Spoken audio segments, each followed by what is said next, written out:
Buenas tardes, ¿me escuchan?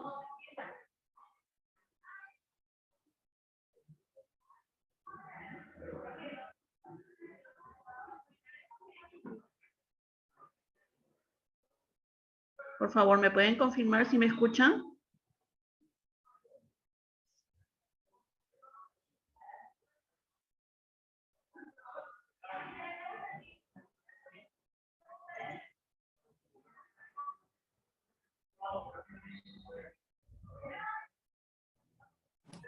Buenas tardes, doctora. Sí se lo escucha. ¿Puedes, por favor, decirme si se ve también la imagen de mi diapositiva? Sí, doctora, sí se ve. Ok, gracias. Ahorita empezamos entonces en unos minutos.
Muy bien, vamos a empezar entonces con la clase de insuficiencia respiratoria que toca el día de hoy.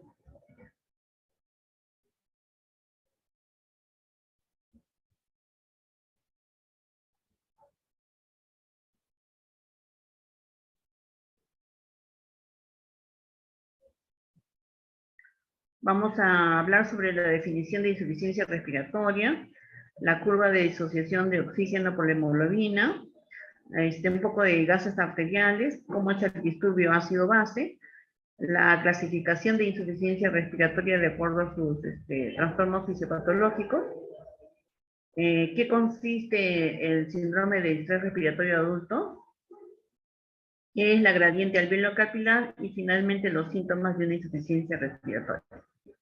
Entonces, en relación a insuficiencia respiratoria, se ha visto de que solamente se puede observar que hay una alteración del intercambio gaseoso, ¿no? Tanto del dióxido de carbono como del oxígeno.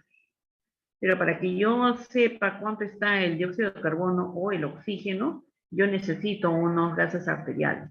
Entonces no puedo decir insuficiencia respiratoria si no tengo el resultado de gases arteriales. Si veo un paciente que le está faltando el aire, que necesita oxígeno, que ventila rápidamente, está cianótico, aún así no puedo decir que tiene insuficiencia respiratoria hasta que yo tenga gases arteriales.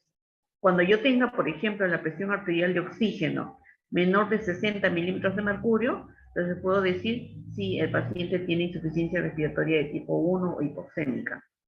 O de lo contrario, si la presión arterial de CO2 es mayor de 50 milímetros de mercurio, también puedo decir es una insuficiencia respiratoria de tipo 2 o hipercámica. Solamente para recordar, esta es la curva de disociación de la hemoglobina por el oxígeno. ¿Qué es lo importante? Lo importante es que la molécula de la hemoglobina, del grupo hemo, está situado el oxígeno. Y lo importante es de que grupo hemo entregue el oxígeno al tejido, eso es lo importante. Entonces, ¿en qué condiciones la hemoglobina va a entregar el oxígeno al tejido?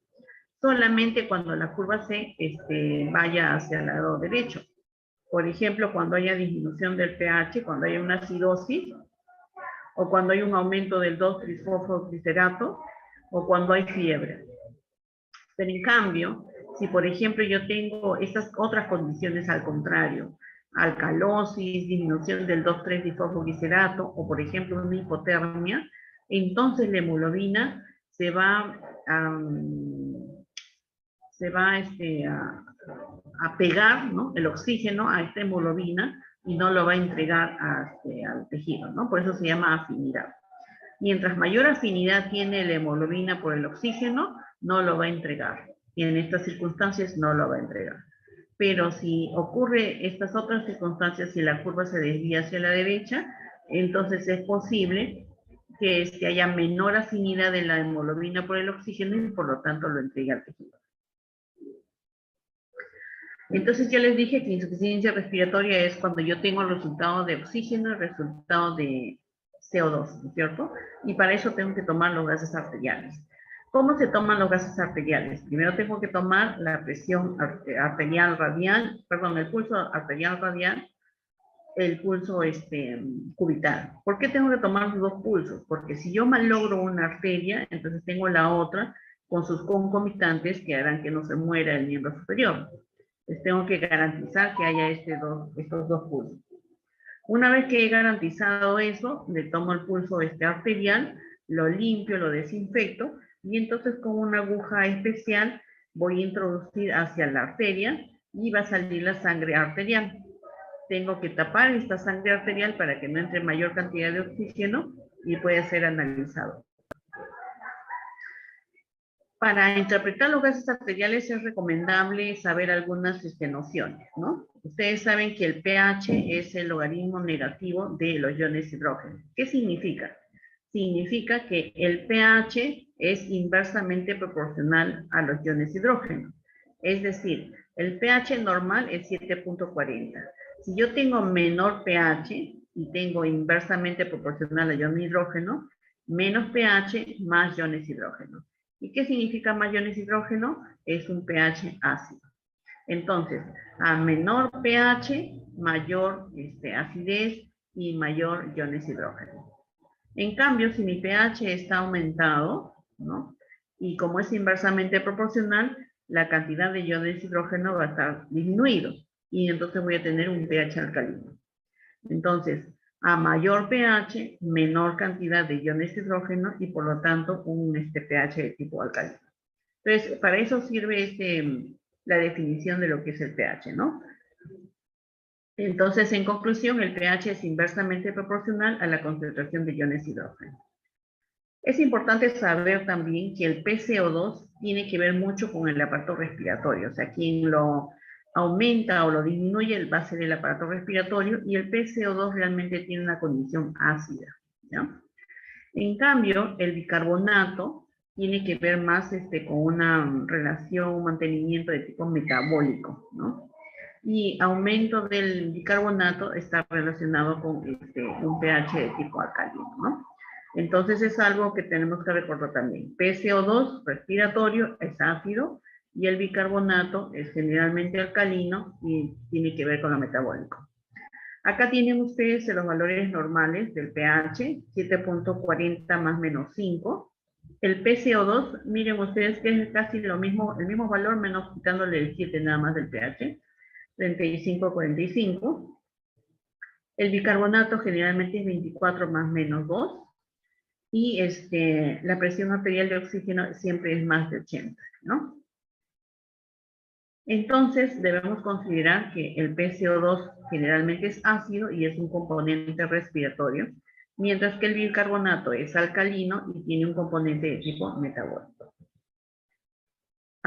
Tenemos un sistema buffer, ¿no? Un sistema buffer que lo da el bicarbonato, ¿no? Y el bicarbonato, ustedes saben de que está regulado por el riñón principalmente. Entonces, si yo tuviese muchos ácidos en mi sistema, va a ahorrarse la cantidad de bicarbonato a través del riñón y entonces se va a convertir a través de una enzima en dióxido de carbono. En ácido carbónico. Este ácido carbónico lo que va a hacer es desdoblarse y convertirse en agua y CO2. Y el CO2 sí se puede eliminar por el pulmón, ¿no? Al contrario también, si yo tuviese mucho CO2 porque no puedo ventilar bien, entonces este CO2 se va a convertir también en agua, luego en ácido carbónico y se puede convertir en bicarbonato y el bicarbonato también se puede eliminar por la orina. Entonces, finalmente, el bicarbonato es un sistema buffer que puede convertir al ion hidrógeno en agua y CO2, ¿no?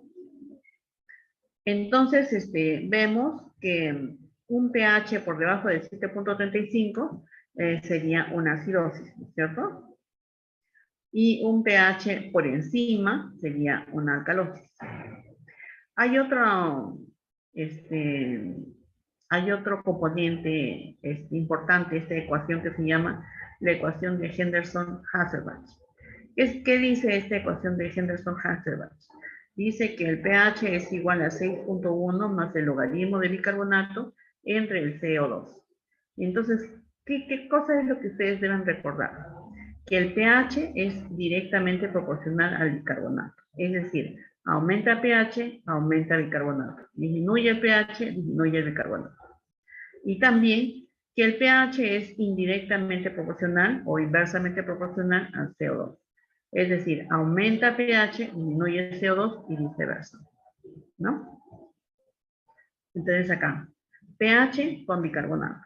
¿Cómo se pueden acordar? Porque el pH tiene una H y el bicarbonato también tiene una H. Entonces los dos son directamente proporcionales. Los dos siempre van a aumentar o van a disminuir juntos. Pero cuando se trata del CO2, más bien es una relación inversa. Disminuye el pH, aumenta el CO2. Entonces, en conclusión, el pH es directamente proporcional al bicarbonato e inversamente proporcional al CO2. Entonces vamos a llenar este gráfico para que ustedes entiendan un poquito más, ¿no? Estamos hablando de acidosis metabólica. ¿Me pueden decir cómo va a estar el pH? ¿Bajo o alto? ¿Alguien, cualquiera? Bajo, doctora. Exacto, bajo. ¿Y qué se va a modificar en una acidosis metabólica? ¿El PCO2 o el bicarbonato?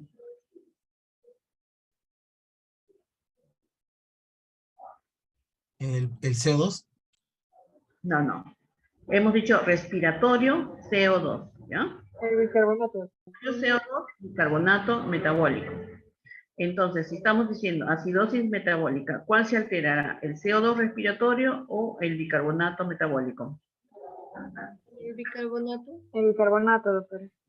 Hemos dicho que el pH va directamente proporcional al bicarbonato o inversamente proporcional.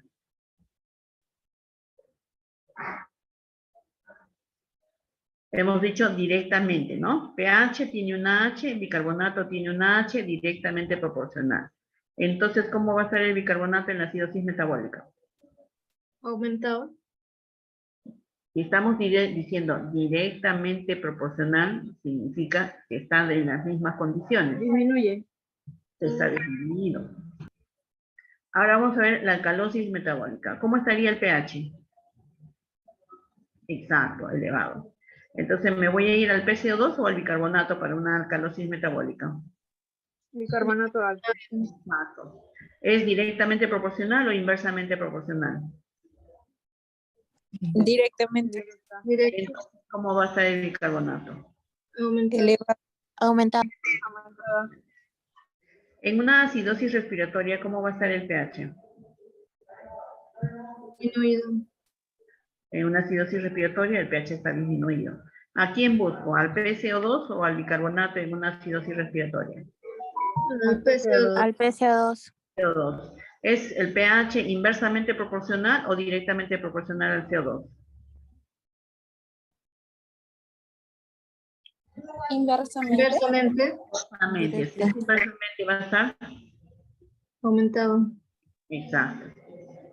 Y en la alcalosis respiratoria, ¿cómo va a estar el pH? Aumentado. Exacto. ¿Y cómo va a estar el CO2? Disminuido. Disminuido. Exactamente, muy bien. Entonces, lo que deben recordar ustedes es que el pH, como les dije, es 7.40 más menos 0.5. El PCO2 es más o menos lo mismo, quitándole el 7.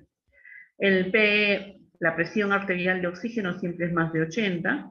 La saturación puede ir de 95 a 100 y el bicarbonato es 24 más menos 2, ¿ya? Sin embargo, eso es teórico, ¿ya? Sin embargo, puede ser que con la altura varíe un poco la presión arterial de oxígeno, la presión arterial de CO2, puede variar si uno está en la altura o si uno está a nivel del mar.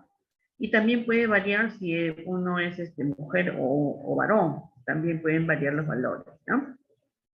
Sin embargo, es importante que por lo menos recuerden estos números para que en promedio podamos poder interpretar los gases arteriales.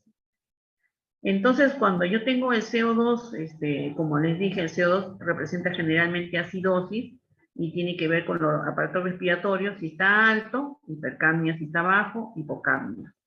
El bicarbonato generalmente se denomina cuando también está bajo en acidosis y cuando está en alto, alcalosis, ¿no? Ahora está confundida, perdón.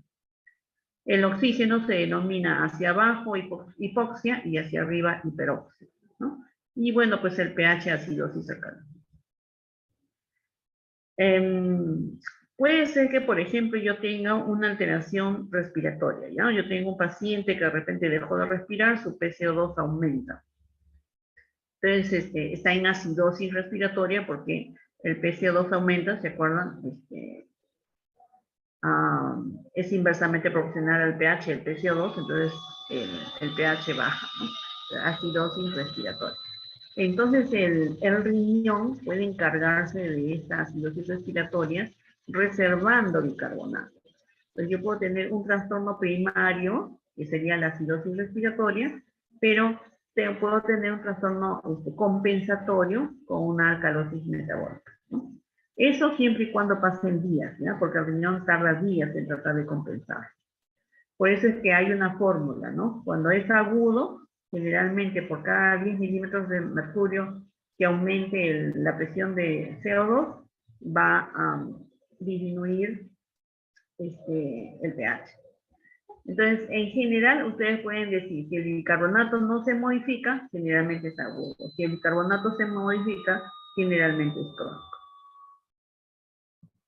Muy bien. Entonces, ahora vamos a hablar de insuficiencia respiratoria. Insuficiencia respiratoria, como les dije, es la incapacidad, la falla que tiene el pulmón para poder hacer el intercambio gaseoso de oxígeno y de dióxido de carbono. Hay una clasificación, la más frecuente, no es la única, pero la más frecuente es insuficiencia respiratoria de tipo 1 o hipoxémica, o insuficiencia respiratoria de tipo 2 o hipercámica. Podemos tener una insuficiencia respiratoria aguda, una crónica o una que tenga mixta, crónica reagudizada, ¿no? Acá tenemos un ejemplo, ¿no? Entonces yo tengo, acá están los valores normales que ya les he mencionado anteriormente, y acá tengo un ejemplo. Dice, el pH 7.30. ¿Cómo está? ¿Bajo, normal, alto?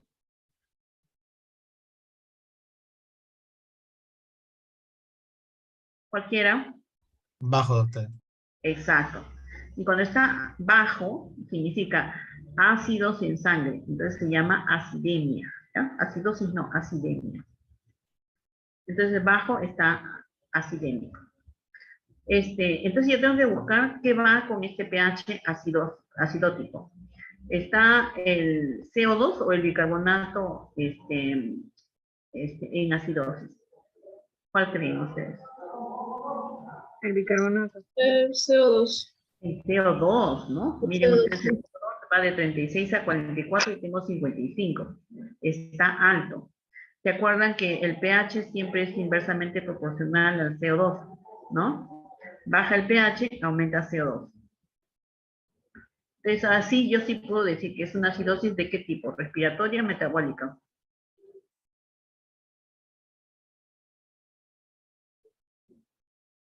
Respiratoria. Exacto, es una acidosis respiratoria, así es. ¿Y el bicarbonato está normal o está elevado? Normal. Normal. Entonces, ¿será agudo o será crónico?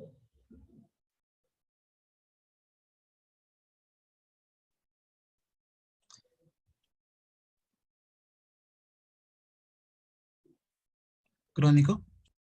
Es agudo. ¿Por qué? Porque, miren, una acidosis respiratoria, quien tiene que compensar es el bicarbonato, pero quien lo regula es el riñón. Para que el riñón regule el bicarbonato tiene que pasar días todavía, ¿ya? Entonces, si no ha pasado días y el bicarbonato está en valor normal, quiere decir que no ha pasado suficientemente tiempo para que el riñón pueda regular el bicarbonato. Entonces, estamos hablando de un proceso agudo, ¿no? Agudo. Y finalmente, ¿por qué yo tengo que ver cómo está el CO2, cómo está mi aparato respiratorio, cómo está mi riñón, cómo está el bicarbonato? Finalmente, todos esos cambios que va a hacer el organismo es para que el pH esté normal. Porque si el pH está bajo o el pH está muy alto, no se van a llevar a cabo todos los ciclos que ustedes conocen del metabolismo, no se va a llevar a cabo si el pH está alterado. Entonces el pH tiene finalmente tiene que alcanzarse a lo normal. En este caso, a pesar de todo lo que ha ocurrido, el pH sigue alterado. Entonces yo puedo decir que todo este trastorno está descompensado. ¿Ya? Entonces es una acidosis respiratoria aguda, pero no compensada porque el pH finalmente sigue alterado. Vamos a ver si tiene insuficiencia respiratoria. Miro el PCO2. ¿Ustedes creen que tiene insuficiencia respiratoria de tipo 2 hipoxémica, perdón, hipercámnica?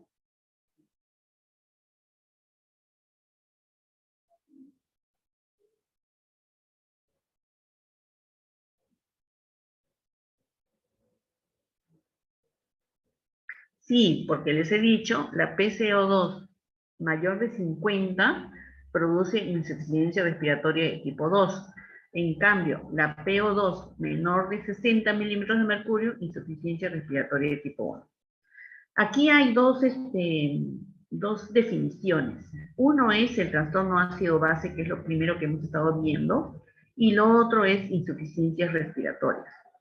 ¿Por qué es importante saber de los dos? Porque realmente la insuficiencia respiratoria, si yo digo, el paciente ya está en insuficiencia respiratoria, ya no me interesa ya cómo está el trastorno ácido-base, porque es más grave la insuficiencia respiratoria, ¿no?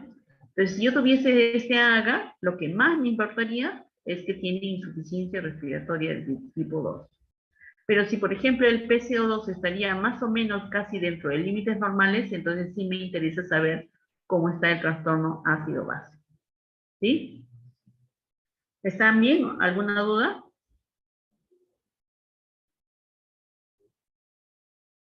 Ok. Entonces sí tiene una insuficiencia respiratoria de tipo 2 o hipercámnica porque el PCO2 está mayor de 50 milímetros de mercurio. ¿Cuáles son los mecanismos fisiopatológicos de la insuficiencia respiratoria? Ustedes van a ver acá 5 mecanismos. Vamos a ver el primer mecanismo. ¿Qué dice el primer mecanismo? Dice disminución de la fracción inspirada de oxígeno. Significa que yo tengo mis pulmones bien, mis bronquios bien, mis alvéolos bien, mis capilares bien. Todo está perfecto. Pero en el aire, en la atmósfera, tengo una disminución de la cantidad de oxígeno. ¿Ya? Entonces, esta disminución de la cantidad de oxígeno que está afuera en el aire hace que entre menos cantidad de oxígeno, menos que pase también a la sangre arterial, menos cantidad de oxígeno. Entonces, todo el problema está afuera, ¿ya? Como pasa muy bien, como tengo mi pulmón bien, mi capilar bien, y pasa muy bien por ahí los gases, entonces la gradiente alveolo arterial, es decir, la diferencia del oxígeno que hay entre el alveolo y la arteria es mínima, y por lo tanto es normal, ¿ya? La gradiente alveolar arterial es normal. ¿En qué casos puede ocurrir eso? Cuando, por ejemplo, yo subo a una altura, como Cerro de Pasco, han visto ustedes que a los pacientes les falta el aire. ¿Por qué? Porque a mayor presión, a mayor altura hay menor presión de oxígeno y menor cantidad de oxígeno en el aire. Por eso voy a respirar menos cantidad de oxígeno y menos va a ir también a mi sangre arterial. A nivel del mar, entonces yo tengo una presión parcial de oxígeno inspirado casi del 100%. Y miren, a nivel de los Andes, casi un 60% está disminuido. ¿Cómo compensamos en el Perú, por lo menos? ¿Cómo compensamos esta disminución de la presión de oxígeno? Por el aumento de hemoglobina. Han visto ustedes que muchos pacientes tienen aumento de glóbulos rojos cuando están en la altura, ¿no? Que a veces tienen que hacerle sangría para que, o sea, sacarle sangre para que no se coagule la sangre ahí adentro porque tiene mucha cantidad de glóbulos rojos. Porque ese es nuestro mecanismo de compensación ante esta disminución de la cantidad de oxígeno que hay en el medio ambiente, ¿no? O por ejemplo, un paciente o un comunero, un campesino que está viendo minas, por ejemplo, y se queda encerrado. Entonces, se va a disminuir la cantidad de oxígeno que hay también en el medio ambiente, a pesar de que su pulmón está bien, su bronquio está bien, su alveolo está bien, su circulación pulmonar está bien, todo está bien, pero la cantidad de oxígeno que va a ingresar a este comunero va a ser menor, ¿no? Entonces, aquí hay disminución de la fracción inspirada de oxígeno. Entonces, ¿cuál es el gas arterial que va a disminuir? Definitivamente el oxígeno. ¿Cómo lo voy a compensar? ¿Cuál va a ser su tratamiento? Darle oxígeno, ¿no? El segundo mecanismo fisiopatológico de la insuficiencia respiratoria es la hipoventilación alveolar, que es uno de los más frecuentes, ¿ya? ¿Qué significa la hipoventilación alveolar? Significa que yo tengo la cantidad de aire y oxígeno normal en el medio ambiente, funciona muy bien mi bronquio, muy bien mis alveolos, mi circulación, todo está perfecto. Pero no tengo la fuerza para poder introducir el oxígeno dentro de mis pulmones. No tengo la fuerza, no me da la fuerza. Entonces, como no me da la fuerza, voy a tener menor ventilación. Y cuando yo tengo menor ventilación, lo que va a aumentar es el CO2. Hay una fórmula que dice, la presión de CO2 es igual al volumen del CO2 entre la ventilación alveolar por una constante. ¿Esto qué significa? Significa que hay una relación inversamente proporcional entre el CO2 y la ventilación. A menos respire, aumenta mi CO2. A más ventile, va a disminuir mi CO2. ¿No? Muy bien. Por ejemplo, si yo tengo un problema en el sistema nervioso central, ¿ustedes creen que va a disminuir mi ventilación? La ventilación, no voy a poder meter ni oxígeno ni sacar el CO2 de mi aparato respiratorio. Sí, ¿por qué? Porque el centro respiratorio generalmente se encuentra en el sistema nervioso central. Entonces, si hay una alteración, definitivamente voy a dejar de ventilar y lo que va a aumentar es el CO2, ¿no? Podría ser que de repente mi sistema neuromuscular esté alterado y reduzca mi ventilación. Sí, miren ustedes que puede ser, por ejemplo, un tumor, puede ser polio, esclerosis múltiple, puede ser trastorno de los nervios motores como el síndrome de Guillain-Barré, puede ser un trastorno de la unión neuromuscular como el miastenia gravis, puede ser un trastorno del músculo mismo como la distrofia muscular. Cualquier trastorno de estos, lo que va a ocasionar que no tenga la fuerza de meter el oxígeno y menos, mucho menos de sacar el CO2. Entonces el gas que se va a alterar principalmente es el CO2 que se va a acumular. Menor ventilación, mayor CO2. Miren ustedes acá una infección que hace de que se active el sistema inmunológico y se produzcan anticuerpos contra la placa neuromuscular y con los nervios periféricos y produzcan el Guillain-Barré, ¿no? ¿Podrá ser que una afección del sistema óseo afecte mi ventilación y no pueda ventilar? Sí, miren, la escoliosis, la cifosis, ¿no? Cualquier alteración de la bomba respiratoria, que es justamente la parte ósea, que tiene que ver con los huesos, con los músculos, van a producir una hipoventilación, ¿no? Una hipoventilación. Si hay disminución de ventilación, ¿qué va a crecer? El aumento del CO2, ¿ya? ¿Por qué? Porque genera menor distensibilidad pulmonar y de la caja torácica también. Una alteración muscular también producirá una hipoventilación, claro. Por ejemplo, en la enfermedad de Duchenne, donde se destruyen los músculos, no voy a tener músculo, especialmente, por ejemplo, el diafragma, que es el principal músculo respiratorio, no voy a tener la fuerza para producir la ventilación. Por lo tanto, ¿qué va a aumentar? El CO2.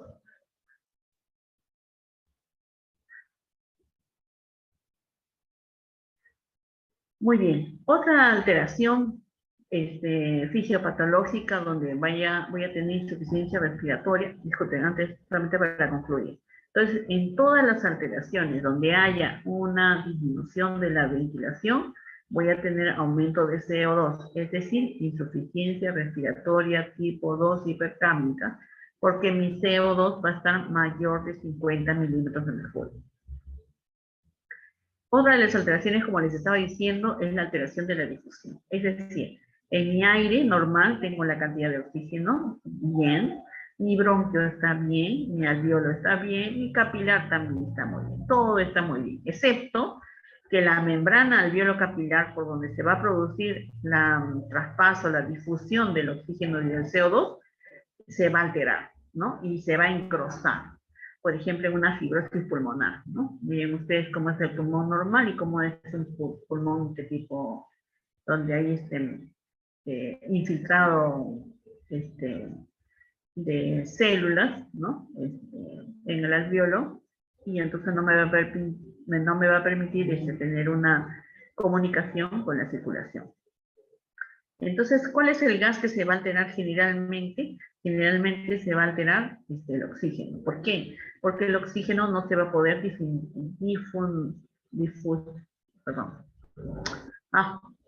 no va a tener una buena difusión hacia el capilar, ¿ya? ¿Qué pasa con el CO2? Realmente no se altera el CO2, porque si ustedes se acuerdan, el CO2 tiene 20 veces más la capacidad de difundir que el oxígeno. Entonces el CO2 sí se va a ir, pero el oxígeno no puede estar. Como aquí sí hay una alteración del pulmón, porque la membrana alveolo capilar está alterado, ¿no? Es una enfermedad del pulmón realmente. Acá la gradiente alveolo arterial sí va a aumentar. En cambio, en la hipoventilación, acá está todo normal, solamente que no hay fuerza para meter el oxígeno ni para botar el CO2. Acá su gradiente alveolo arterial está normal, ¿no?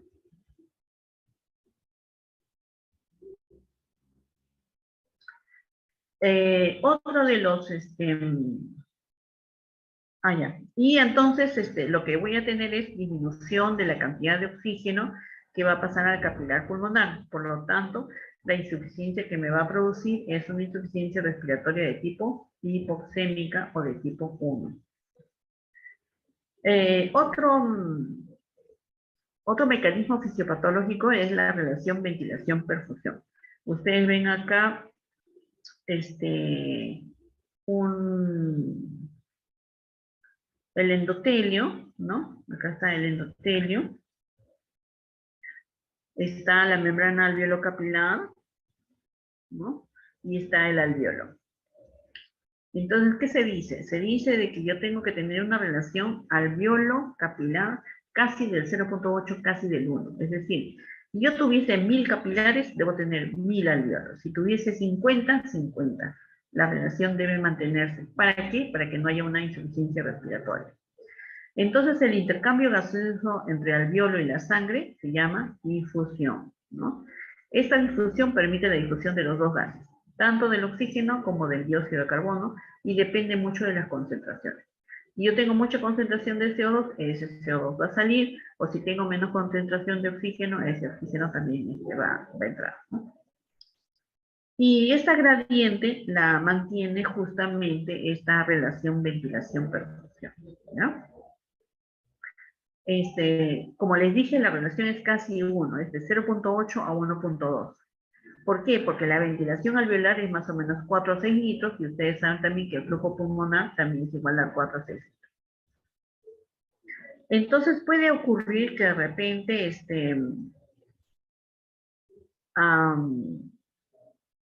puede ocurrir que alguno de los dos esté alterado. Puede ser, por ejemplo, que el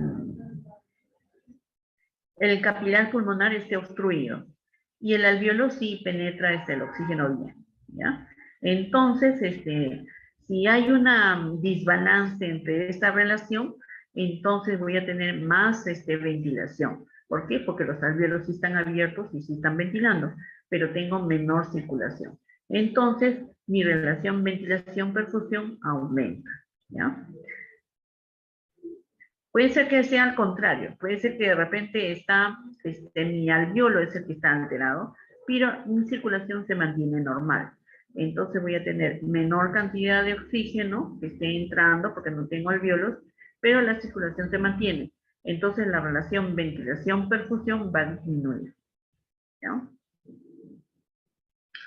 En el caso anterior, yo puedo tener una insuficiencia respiratoria de tipo mixta, tanto disminución de oxígeno como aumento de CO2, ¿no? Entonces les había dicho de que para que yo considere una insuficiencia respiratoria tengo que tener gases arteriales. Estos gases arteriales me van a decir si yo tengo insuficiencia respiratoria de tipo 1, es decir, la presión de oxígeno menos de 60, o insuficiencia respiratoria de tipo 2, cuando el CO2 esté mayor de 50 milímetros de mercurio, ¿ya? Entonces, la presión arterial de oxígeno hemos dicho que 80 es normal, ¿ya? 80 es normal, pero si se encuentra en 60, entonces voy a tener insuficiencia respiratoria de tipo 1.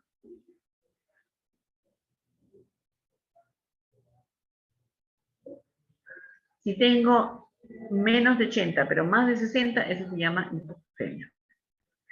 Otro concepto que es importante saber es el de el síndrome de distrés respiratorio agudo del adulto, donde hay una fase exudativa en el alveolo y esa fase exudativa produce aumento de la permeabilidad, edema del intersticio, edema del alveolo y un infiltrado de las células que van a generar citoquinas proinflamatorias, ¿no?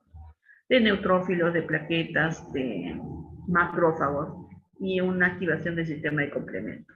Finalmente, una fibrosis, trombosis de vasos sanguíneos, ¿no? Es algo como lo que ha ocasionado, por ejemplo, el virus de COVID, ¿no? Entonces ven ustedes acá un alveolo normal con sus células, neumocitos tipo 1, 2 normales, ¿no? Con sus macrófagos alveolares, con su circulación, y acá también tenemos la membrana alveolo-capilar normal.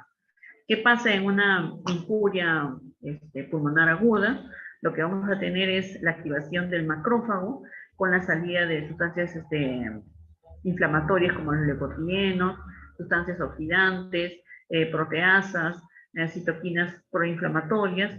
Va a haber también la migración de células pro crecimiento con fibroblastos y fibrina, ¿no? Y va a disminuir tanto los neumocitos de tipo 2 como los neumocitos de tipo 1, y va a haber migración de células de la inflamación a través del endotelio, ¿no? Porque se va también a activar las sustancias, las citoquinas proinflamatorias del endotelio. Va a haber vasodilatación también por el óxido nítrico endotelial.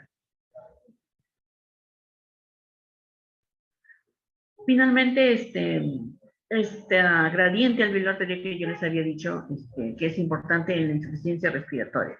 La gradiente alveolar arterial lo que me trata de ver es la diferencia que hay entre el oxígeno que hay en el alveolo menos la diferencia que hay entre el oxígeno que hay en la arteria.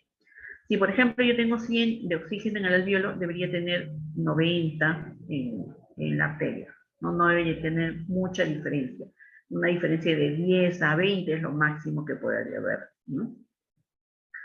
Entonces, para eso yo tengo que determinar cuál es la presión alveolar de oxígeno. Para determinar la presión alveolar del oxígeno hay una fórmula, que es la presión barométrica menos la presión de vapor de agua, Esto multiplicado por la fracción inspirada de oxígeno, menos la presión arterial de CO2 entre 0,8, ¿no? Entonces, hallo esta presión alveolar de oxígeno y le resto la presión arterial de oxígeno. Entonces, como les dije, debe ser más o menos de 5 a 14 milímetros de mercurio. Acá tenemos un resumen, por ejemplo, si un paciente, por ejemplo, no sé, se queda encerrado en un ascensor y disminuye la cantidad de oxígeno, entonces tenemos el mecanismo fisiopatológico es disminución de la fracción inspirada de oxígeno. ¿Cómo está el oxígeno? Generalmente va a estar baja, ¿no? ¿Cómo está la gradiente? Generalmente normal, porque el pulmón está normal. Y si le doy el oxígeno, ¿va a mejorar? Sí, va a mejorar, ¿no? Y vamos a ver los signos y síntomas de una insuficiencia respiratoria. Son muy diferentes, ¿no? El hipoxémico es un paciente, que va a tener una excitación, que va a tratar de, bueno, es lo que yo he visto, que por ejemplo rompe las ventanas, se para de la cama, se tira, tira las cosas, etcétera, desconoce a la gente, ¿no? Y aparte de que, bueno, le falta el aire, etcétera, ¿no? Y el paciente hipercámnico, al contrario, es un paciente que tiende a dormirse, a no despertarse, a no responder, a ser lento, ¿no? Son muy diferentes. Muy bien, acá tenemos un ejercicio, dice, en el estudio de un paciente con disnea, ¿no?, que tenía dificultad respiratoria, se realiza gasometría arterial. Dice, en dicha exploración se observa una presión parcial de oxígeno de 54 milímetros de mercurio y una presión parcial de anhídrido carbónico de 65 milímetros de mercurio.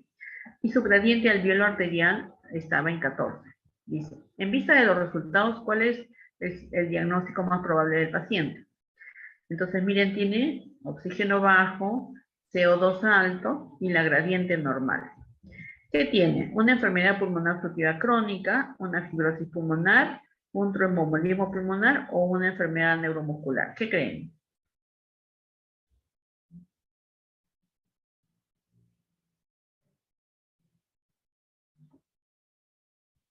¿Alguno?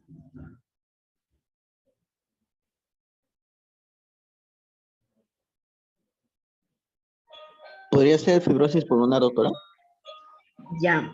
Mira, acá realmente no interesa cuánto tiene el oxígeno y cuánto tiene el CO2. Acá lo que te interesa es que la gradiente alveolo arterial es normal. Cuando la gradiente alveolo arterial es normal, significa que el pulmón está sano. Es cualquier otra enfermedad que no sea del pulmón que esté produciendo insuficiencia respiratoria. Entonces, en estas de acá es una enfermedad pulmonar, enfermedad pulmonar, enfermedad pulmonar. Esta es la única que no es una enfermedad pulmonar, ¿ya? Entonces, no es una enfermedad pulmonar, el pulmón está sano, la gradiente alveolo arterial está normal, ¿sí? ¿Entendido lo de la gradiente alveolo arterial? Sí, doctora. Okay. Muy bien, entonces en conclusión, la insuficiencia respiratoria se basa en la medición de gases arteriales hipoxémica, cuando la presión arterial de oxígeno está menos de 60 milímetros de mercurio, hipercámnica, cuando está la presión de CO2 mayor de 50 milímetros de mercurio. Se deben seguir estrictamente los pasos para tomar gases arteriales, como les dije, porque si no se puede dañar una arteria, ¿no?, y producir isquemia del miembro superior. Se debe establecer también el estado ácido-base siempre y cuando no haya insuficiencia respiratoria. Si hay insuficiencia respiratoria, ese es ya lo más grave, ¿no? Los mecanismos de la insuficiencia respiratoria pueden ser por disminución de la fracción inspirada de oxígeno, por hipoventilación, por alteración de la relación ventilación-perfusión, por un shunt arteriovenoso y por trastorno de la difusión. En el síndrome de distrés respiratorio agudo del adulto intervienen interleuquinas proinflamatorias, como ya hemos visto, ¿no? Y la gradiente alveolo arterial es normal cuando el pulmón es normal. Muy bien, jóvenes, ¿alguna pregunta? Todo claro, doctora. Ah, ya, ok, muy bien. Gracias, cuídense mucho.